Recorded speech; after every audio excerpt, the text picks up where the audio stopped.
Hello students, आज हम करेंगे मापन और मूल्यांकन में अंतर बताइए। Difference between measurement and evaluation. One by one करके सबसे पहले मेजरमेंट क्या होता है। फर्स्ट पॉइंट है, मापन किसी वस्तु का अंकात्मक रूप होता है। इसमें अंक दिए जाते हैं। अंक दिए जाते हैं यानी कि एक क्वांटिटेटिव वैल्यू है। जैसे फॉर एग्जांपल, बच्चे ने एग्ज़ाम दिया या टेस्ट दिया क्लास के अंदर और उसने स्कोर किया 8/10। बच्चे का स्कोर है टेस्ट के अंदर, ठीक है। तो ये 8 क्या है, ये अंक दिए हैं। तो हमने क्या किया, मापन किया है बच्चे का टेस्ट का। और अगर मैं इसका मूल्यांकन करती हूँ तो बच्चा क्या है, बच्चा तो बहुत ही गुड है, इंटेलिजेंट है कि 10 में से 8 मार्क्स उसने लिए हैं टेस्ट के अंदर। तो इसको अंक देना ये क्या हो गया, मापन हो गया। और इसका मूल्यांकन क्या है, गुड। जैसे किसी की हाइट है, हमने हाइट मेज़र करी और हाइट आई 160 सेंटीमीटर, ठीक है। तो हम इसका मूल्यांकन क्या कर सकते हैं, हम मूल्यांकन कर सकते हैं कि भाई जो ये हाइट है वो बहुत टॉल है। तो ये टॉल, लंबा होना क्या हो गया, ये मूल्यांकन हो गया। सेकंड पॉइंट, मापन का क्षेत्र अधिक विस्तृत ना होकर सीमित होता है। फॉर एग्जाम्पल, जैसे हमने किसी भी इंडिविजुअल का, किसी भी पर्सन का टेस्ट किया, अगर हमें उसकी इंटेलिजेंसी देखनी है तो हम इंटेलिजेंट टेस्ट करते हैं, बुद्धि परीक्षण करते हैं। हमें उसकी पर्सनैलिटी देखनी है तो हम पर्सनैलिटी टेस्ट करते हैं। यानी कि हम एक टाइम में सिर्फ एक चीज़ को ही माप रहे हैं। इंटेलिजेंसी में सिर्फ इंटेलिजेंट को माप रहे हैं, पर्सनैलिटी में हम सिर्फ पर्सनैलिटी के मार्क्स दे रहे हैं। लेकिन मूल्यांकन में क्या होता है, इसका क्षेत्र बहुत विस्तृत होता है। इसका मतलब ये है कि किसी भी पर्सन के हम सिर्फ इंटेलिजेंसी को नहीं देख रहे हैं, हम मूल्यांकन में व्यक्ति के मानसिक, शारीरिक, संवेदनात्मक, अन्य पक्षों का, सभी का मूल्यांकन करते हैं। यानी कि होल पर्सनैलिटी का मूल्यांकन किया जाता है, सिर्फ एक चीज़ को नहीं देखते। इसका क्षेत्र सीमित होता है, नैरो होता है, नैरो कंसेप्ट होता है।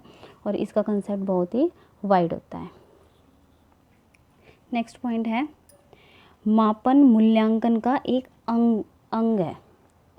यानी कि मूल्यांकन किसके द्वारा हम ले सकते हैं, मापन के थ्रू ले सकते हैं, ठीक है। तो मापन क्या हो गया, मूल्यांकन का एक अंग हो गया। और मूल्यांकन का आधार क्या है, किसके बेस पर हम मूल्यांकन करते हैं, मापन के बेस पे करते हैं। नेक्स्ट पॉइंट है, मापन विषय की पाठ्य सामग्री पर आधारित होता है और मूल्यांकन विषय के उद्देश्यों पर आधारित होता है। यानी कि जब कक्षा के अंदर टीचर पढ़ाने के लिए जाता है तो वो एक उद्देश्य के साथ जाता है कि मुझे ये विषय पढ़ाने का उद्देश्य क्या है। उद्देश्य ये है कि अगर हम साइंस की नॉलेज दे रहे हैं बच्चों को, तो बच्चों को साइंस आनी चाहिए, ये उसका उद्देश्य है। बच्चों का एटीट्यूड, साइंटिफिक एटीट्यूड होना चाहिए, उद्देश्य है उसका। और उस उद्देश्य को हम कैसे मेज़र करते हैं, मापन के थ्रू करते हैं, ठीक है। तो मापन पाठ्य सामग्री पर आधारित होता है, यानी कि हम मार्क्स देते हैं उसके, और मार्क्स के बेस पर हम मूल्यांकन के बारे में बताते हैं कि हमने अपने कितने उद्देश्य प्राप्त कर लिए, क्या बच्चों को साइंस अच्छी तरीके से आ गई है। ये मैंने कंसेप्ट आपको ये फर्स्ट पॉइंट में बता रखा है, ठीक है। जैसे बच्चे ने स्कोर किए 8/10, तो बच्चा क्या है, गुड है, ठीक है। फिफ्थ पॉइंट है, मापन के द्वारा साक्ष्यों को एकत्रित किया जाता है। मापन से हम जितने भी हमारे प्रूफ हैं हम उनको इकट्ठा कर लेते हैं, और उनको इकट्ठा करने के बाद उनका जो निष्कर्ष निकाला जाता है उसको हम क्या कहते हैं, मूल्यांकन कहते हैं। नेक्स्ट पॉइंट है, मापन के अंदर समय निश्चित होता है। यानी कि कोई भी टेस्ट लेते हैं, चाहे क्लास टेस्ट हो, चाहे हमारा कोई एग्ज़ाम हो, उसके लिए टाइम लिमिटेड होता है, 1 आवर्स, 2 आवर्स, 3 आवर्स। लेकिन मूल्यांकन क्या है, एक निरंतर चलने वाली प्रक्रिया है, इसके लिए कोई टाइम नहीं होता, ठीक है। दूसरा, इसके आधार पर भविष्यवाणी सार्थकता के साथ नहीं की जा सकती। फॉर एग्जांपल, जैसे हमने किसी बच्चे का इंग्लिश के अंदर टेस्ट लिया, इंग्लिश में वो बच्चा अच्छा है, ठीक है, अच्छा है, गुड है, लेकिन इसके आधार पे हम ये तो नहीं कह सकते हैं कि वो सभी विषय में अच्छा है, साइंस में भी अच्छा है, हिंदी में भी अच्छा है, मैथ्स में भी अच्छा है, नहीं कह सकते, ठीक है। लेकिन मूल्यांकन में हम भविष्यवाणी सार्थकता के साथ की जा सकती है, क्योंकि ये एक बहुत बड़ा कंसेप्ट है। तो इसमें हम विद्यार्थी के इंग्लिश के, हिंदी के, मैथ्स के सभी के मार्क्स जोड़कर ओवरऑल उसकी पर्सनालिटी बता सकते हैं कि बच्चा पढ़ाई में कैसा है, ठीक है। लास्ट पॉइंट, मापन के लिए कम समय की ज़रूरत होती है। बिल्कुल कम समय की ज़रूरत होती है। एक टेस्ट होता है, मार्क्स दिए होते हैं, ठीक है, तो मार्क्स को इवैल्यूएट करना होता है, नंबर देने होते हैं। कम समय की ज़रूरत होती है, कम धन की ज़रूरत होती है और कम श्रम की ज़रूरत होती है, हार्ड वर्किंग की, ठीक है।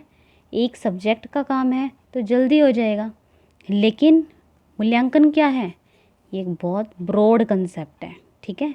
तो इसमें अधिक टाइम भी चाहिए, सभी सब्जेक्ट के एग्ज़ाम लेने पड़ेंगे, क्योंकि बहुत ज़्यादा एग्ज़ाम इकट्ठे हो जाते हैं, तभी हम किसी एक पर्सन का इवैल्यूएशन कर सकते हैं, ठीक है। तो समय भी ज़्यादा चाहिए, धन भी ज़्यादा चाहिए अगर एग्ज़ाम बहुत ज़्यादा है, और हमें हार्ड वर्क भी ज़्यादा चाहिए, ठीक है। ये डिफरेंस था मापन और मूल्यांकन का।